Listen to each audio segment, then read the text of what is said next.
Baik, selamat siang. Perkenalkan saya Dr. Vio. Di sini saya akan melakukan keterampilan medik resusitasi jantung dan paru. Baik, pertama-tama sebelum penolong melakukan tindakan, kita harus mengamankan terlebih dahulu lingkungan sekitar, diri sendiri dan juga korban. Baik, selanjutnya kita akan melakukan cek respon dari korban dengan menggoyangkan bahu korban dan memanggilnya lalu memastikan bahwa pasien baik-baik saja. Pak, apa Anda baik-baik saja? Pak. Baik, selanjutnya setelah melakukan cek respon, kita akan melihat apakah ada respon dari korban, ataukah ada suara nafas, atau ada pergerakan. Jika ada respon dari korban, maka tanyakan apa yang bisa dibantu. Dan jika masih belum ada respon, maka siap-siap untuk melakukan 3 langkah, yaitu sirkulasi, jalan napas, dan juga bernafas dari CPR. Selanjutnya, apabila korban tidak bernafas atau nafasnya terengah-engah, maka kita perlu untuk memanggil bantuan atau menelpon 118. Setelah menelpon, kita dapat memberikan informasi mengenai pasien yang tidak sadarkan diri, lalu juga apa yang terjadi pada korban tersebut, jumlah korbannya, lokasinya, dan juga nomor telepon yang bisa dihubungi. Selanjutnya, kita juga bisa menyampaikan bahwa dibutuhkan segera ambulans dan juga langsung tutup telepon dan instruksikan untuk segera kirimkan penyelamat kedua jika ada untuk memanggil bantuan. Selanjutnya, posisikan korban di daerah yang datar dan juga keras serta kering. Lalu kita akan melakukan pemeriksaan untuk sirkulasi, yaitu saya akan mendeteksi terlebih dahulu denyut nadi dari arteri karotis, yang mana itu tidak lebih dari 10 detik. Di sini saya akan mencari trakea dengan menggunakan 2 atau 3 jari, lalu saya akan merasakan denyut nadi antara trakea dan juga otot dari leher.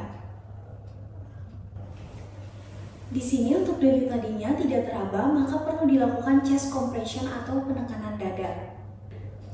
Jika denyut nadi arteri karotis terdeteksi namun tidak ada pernafasan atau tidak memadai, maka lanjutkan dengan bantuan pernafasan dengan kecepatan 10-12 kali per menit sampai bantuan datang. Lalu selanjutnya periksa denyut nadi arteri karotis setiap 2 menit. Lalu selanjutnya, karena tadi tidak teraba denyut nadi arteri karotis, maka di sini saya akan melakukan chest compression. Nah, untuk chest compression sendiri, saya akan menempatkan tumit satu tangan ke bagian tengah dada antara garis puting susu, setengah ke bawah setelah tulang sternum. Lalu saya akan menempatkan tumit tangan yang lain di atas tangan yang pertama. Lengan atas dan lengan bawah berada pada satu garis vertikal dengan kedalaman kompresi atau penekanan dada 5-6 cm atau 2-2,4 inci. Biarkan recoil lengkap setelah masing-masing kompresi, lalu berikan 30 penekanan dengan kecepatan minimal 100 kali per menit. Lalu kompresi dilakukan dengan kuat dan cepat.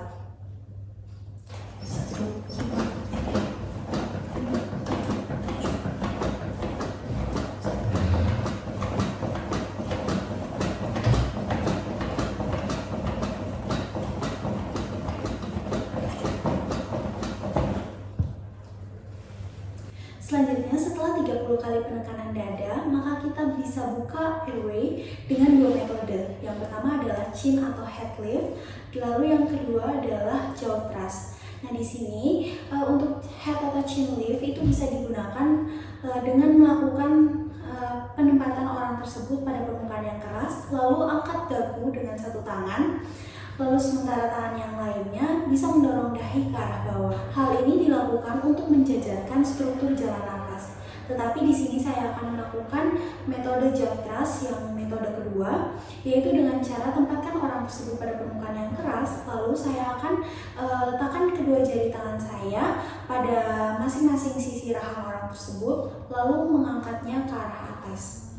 Di sini saya akan melakukan metode jaw thrust dengan cara pertama-tama menempatkan orang tersebut pada permukaan yang keras, lalu selanjutnya saya akan letakkan kedua jari tangan pada masing-masing sisi rahang orang tersebut, dan selanjutnya saya akan angkat rahang dengan kedua tangan, maka rahang akan pindah ke depan dan membuka jalan nafas. Lalu selanjutnya adalah breathing, di mana ketika pasien tidak bernafas, maka bisa berikan bantuan nafas menggunakan face mask dan letakkan di atas mulut korban.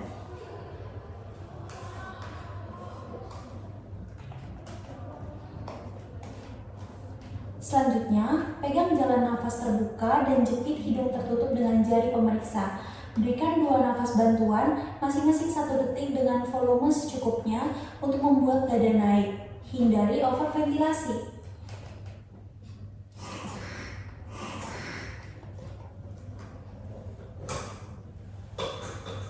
Selanjutnya, lakukan evaluasi di mana lakukan 5 siklus RJP selama 2 menit. Lalu setelah 5 siklus RJP dilakukan, maka lakukan pengkajian nadi kalotis. Bila belum ditemukan nadi, maka lanjutkan 5 siklus RJP berikutnya, lalu ulangi seterusnya sama seperti sebelumnya. RJP akan terus dilakukan dengan memberikan 30 penekanan diikuti dengan 2 nafas sampai AED tiba.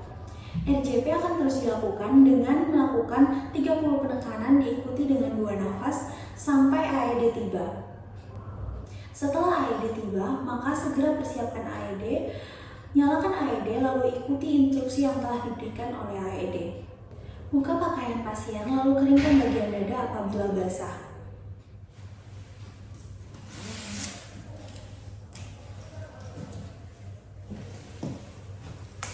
Siapa? Lalu selanjutnya pasang AED pada tepi dada kiri di bagian bawah dada. Lalu selanjutnya pasang AED pada tepi dada bagian kiri bawah dan dada kanan di bawah klavikula. Kalau aku mau buat sendiri.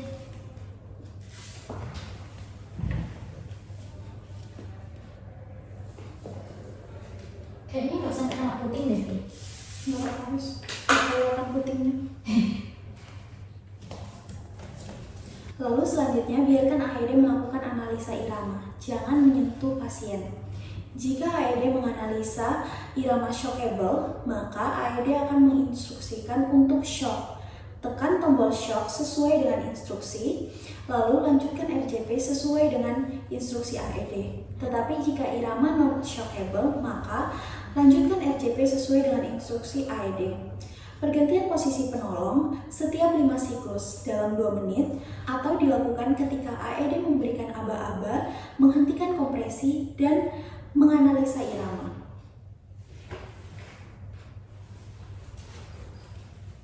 Baik, sekian pemeriksaan RJP atau resusitasi jantung paru pada hari ini. Terima kasih.